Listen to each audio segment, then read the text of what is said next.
ஜெயலலிதா மேல்முறையீட்டு வழக்கின் தீர்ப்பை எதிர்த்து உச்சநீதிமன்றத்தில் கர்நாடக அரசு மேல்முறையீடு செய்ய வேண்டும் என மதிமுக பொதுச் செயலாளர் வைகோ வலியுறுத்தியுள்ளார். நீதிபதி குமாரசாமி சொத்து கணக்கிட்டதில் இமாலய தவறு நேர்ந்திருக்கிறது என்பது அதிர்ச்சி அளிப்பதாக இன்று அவர் வெளியிட்டுள்ள அறிக்கையில் தெரிவித்துள்ளார். அதிமுக பொதுச் செயலாளரின் சொத்து வருவாயை விட 8.12% மட்டும்தான் என்றும் 10% வரை சொத்து மதிப்பு அதிகம் இருந்தாலும் வழக்கை தள்ளுபடி செய்யலாம் என்று உச்சநீதிமன்றத்தின் ஒரு தீர்ப்பை நீதிபதி குமாரசாமி சுட்டிக்காட்டியுள்ளதாக வைகோ குறிப்பிட்டுள்ளார்.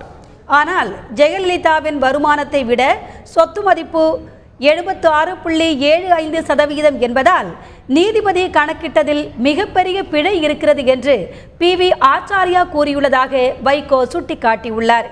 உண்மை வெளிச்சத்திற்கு வரவும் நீதி நிலைக்கவும் இந்த வழக்கில் கர்நாடக அரசு உச்ச நீதிமன்றத்தில் மேல்முறையீடு செய்வதுதான் சரியான நடவடிக்கையாக அமையும் என்றும் வைகோ கூறியுள்ளார்.